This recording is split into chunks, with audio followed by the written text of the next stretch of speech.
Hi guys, welcome back to my channel, and this week we are going to be making some cute little Valentine's crafts. This adorable little panda is a gift box and he's clutching a little Be Mine Valentines in his hands. And this lollipop holder features a really cute metallic rose and gold heart with an arrow shooting through, and it makes a cute little gift for Valentine's Day. So let's jump in.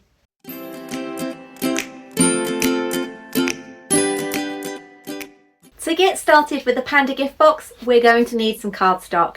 This is the fantastic A3 160 GSM cardstock from Cutz. It's available in lots of different colours, but I have gone for a red, black and white colour combo. The black and white panda clutching a red heart is my absolute fave. You're going to need some ribbon that is no thicker than 2mm. This is to feed through the box and make his cute little bow tie that holds it all together. For assembly, I have used a combination of Pritt stick, double-sided roller and double-sided tape. The cut file is available on my website, links down below, and I have used my silhouette Cameo to cut. For the lollipop holders, you're going to need some cardstock. This is the A4 mirror finish from Cutz that cuts beautifully and looks really cool too. You can use any colourway you'd like, but this is my personal favourite. It adds a little bit of kitsch glamour. For assembly, I've used a combination of Pritt stick and double-sided tape. The design file can be found over on my website, and I've used my silhouette Cameo for cutting. And last but not least, you're going to need some lollies. These are the ones that I like to use. They are the blue tongue painter ones, an absolute fave. You can buy these from Amazon, and I'll leave the link to my Amazon storefront down below. So first up, you are going to head over to my website to download the cutting file, and then we're going to open it up in Silhouette Studio. Once we've opened the document in Canva, we're going to double check that it's on an A3 page, and then we're going to move out the parts that we don't want, getting ready to cut. For the cardstock, I put mine at 26 and then a speed of 4 or 5 and then a single cut, but making sure overcut is on. So before you take anything out of the cutting machine, it's always a good idea to make sure that it's actually cut firmly. So I do that by just peeling up the bottom corner, and now that I can see that that's given us a nice clean cut, it's time to remove from the machine. So I'm going to take off the excess card first, and now to take up the rest, I'm going to use my Cricut spatula to just tweak up the edges and then very carefully lift. So you need to make sure that you're not bending the card too much, as you obviously want it to remain crease free. It's now time to assemble our panda boxes, and you could use either a tape roller, double-sided tape or glue. For this one, however, I strongly suggest that you use a combination of the actual double-sided tape and the glue stick, just because this one can be a little bit stronger than the tape roller itself. So we're going to start by assembling the face of the little panda bear, and to do that I obviously have the face itself, and you'll be able to line it up just below where that second set of dash lines is, and we're going to just glue that on. So to glue this, I'm going to be using Pritt stick, just because it's nice and easy and it gives a degree of managing to reposition. However, if you use a double-sided tape, it can be a little bit tricky if you need to tweak the layout ever so slightly. So now that that's on, the little panda needs his face, and I've actually kept these bits here that are cut out of the eyes, and the reason for that is that it makes it easier when you're lining up where you're going to stick these bits and then getting ready to glue them down. So we're going to use a glue stick just like before. I find tweezers really helpful for small details like this. I use it a lot on my cake toppers. It just helps to stop the glue from getting too messy. It's easier to position more exactly as well. So now that his little face is on there, we are going to fold along the crease lines to make sure that your box is easier to assemble. So the reason that I have made these as perforated lines rather than the scoring is because of when you score a card, it can lead to a bit of weakness, which can cause problems if it's constantly being folded and refolded, such as a box opening. So you need to take care to make sure that you are folding these in the correct direction. And now lastly, it's time to be adding on some double-sided tape to all of these little flaps here. So it's just a case of adding the tape on exactly along the length and then trimming it down. Now because of this tape here, is a little bit of an overhang, you can either trim it in half to make it go a bit further, or what I like to do is just fold it back on itself, just like so, and make sure that there's no overhang, and then that will quite easily attach to the other side. We need to do the same for these little bits down here. Now for these ones I will trim in half just because we've got so many of them to do, and it helps the tape go a bit further and it's not quite so messy when you're trying to fold it back on itself on small surface areas like this. For this one I've cut to that us about half the size of the length that I need, so that when it's trimmed in half there's enough to cover. Next up we are going to assemble everything, so start by attaching the side little panels at the bottom like so. Make sure it's all lined up properly so that you've got the two bottom bits touching, and then that bit goes over like that, again making sure it's at the bottom, and then at the side as well. Perfect. Now to make sure that you've got a really good seal for all of that, I'm going to use a little tool here just to slide into the box to make sure that that edge that you can just about see there is stuck together. You could use a pen for this, anything you've got to hand. It's just this is nice and flat and gives a good seal. So now that that's done, I'm going to just tweak the sides in like so, and then that should match up with those holes just there. Lastly, we obviously need to add on the little panda ears, which we have here.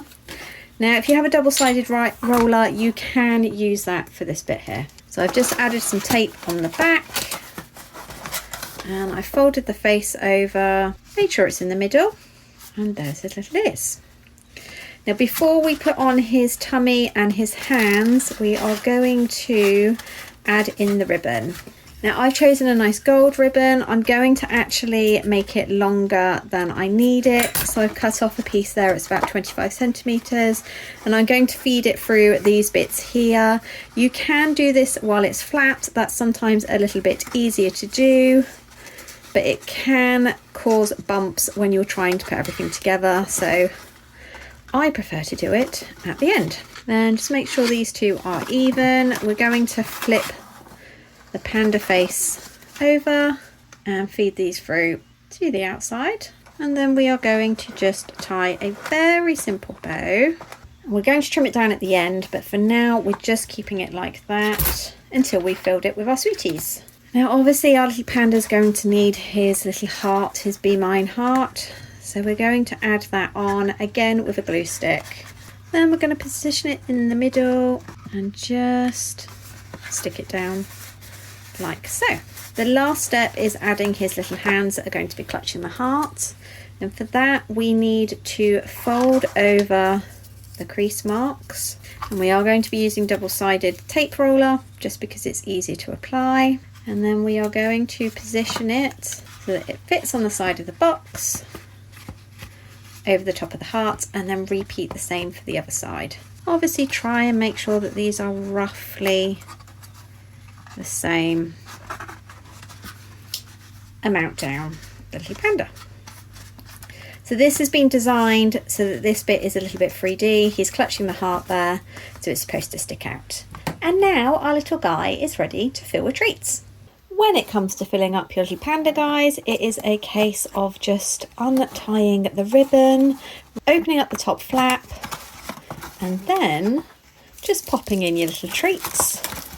See, these are a good size to fit in either chocolates or sweets, or even a lovely little gift as well. And then when we come to closing it up, it's exactly the same as last time, where we are going to feed this back through and then do it up. Once your sweets are in there and the bow's done up, I would highly recommend trimming the tails down. We have obviously just kept them a bit longer whilst we were making and then filling, but there we go, that looks much better. So you can obviously make these in whatever colour combination you like.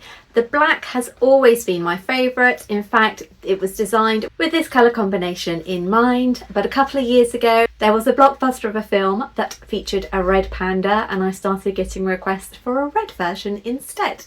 Not only can you make these in any colour, you can also scale up or down the cutting file, so you can make them as big or as small as you would like. If you do make these, please take a photo and share it on Instagram, tagging me at Chibi Designs, because I'd really love to see it. Remember, the free cutting file is available from my website. I have put the link in the description box down below. This is only for personal use. You're unable to sell what you make with it, and you definitely can't sell the cutting file itself. Once it's open in Silhouette Studio, we're going to position the part that we're cutting to the top of the page, and then for the cut settings, I'm just changing it to the preset Glitter Cardstock. This should give you a nice clean cut and work well on the mirror cardstock. You may need to tweak for your machine. Once the first part's cut, we're going to go back in and move the next piece onto the page and do exactly the same.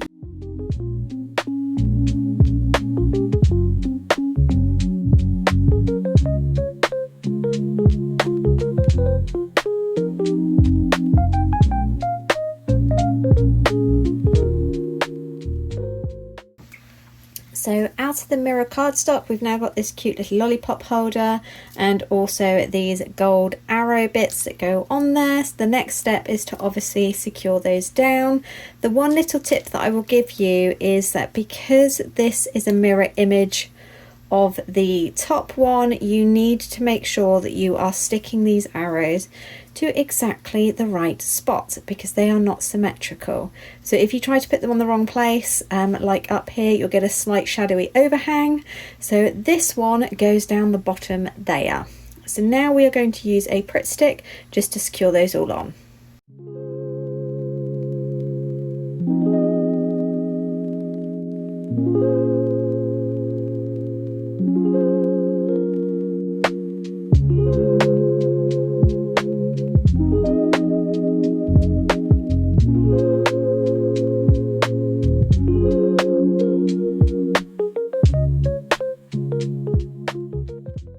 Okay, now it is time for assembly, and you can see that there is no overlap or overhang on these arrows, no red shadowing behind, because we've made sure that we've got them in the right place. So flip this over, feed your lollipop through the hole in the middle. This can be a little bit tricky when you have got some of the wrapping that sticks out, but just be careful and patient because you don't want to rip the topper.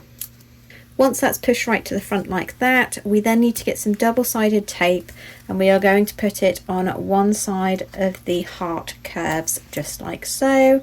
We're using double-sided tape because, as I mentioned with the Panda boxes, it's a little bit stronger than the roller, which makes it grip the other side much better. So now we're going to pull the other heart part up and very carefully try to position it so that the two arrows to there are pretty much lined up.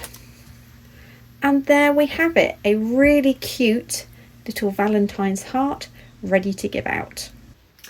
I think these have turned out really cute. The mirror shine red and gold gives a really kitsch style to the hearts, especially with this oversized heart as the main focus. These would make great little gifts to give out for classmates, or if you're having a little Valentine's party, they would be super cute too. If you want to brighten up everybody's day at the office, then definitely make these.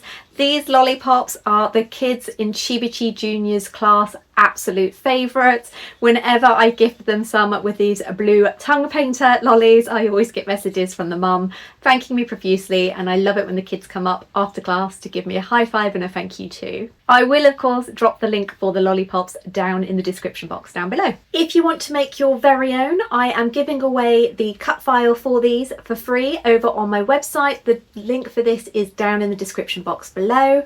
Remember, this is for personal use only. You're not able to sell the cut file or sell anything made from the lollipop holders. Although I use the mirror finish, they would look really cute with just a plain cardstock. You could always create something a little bit differently. Perhaps you could do it in your favourite colour combo. Chibi Junior is no doubt going to ask for purple and green, which is going to be a very Beetlejuice themed lollipop holder for this Valentine's Day. I cannot recommend Paper Cutz cardstock highly enough.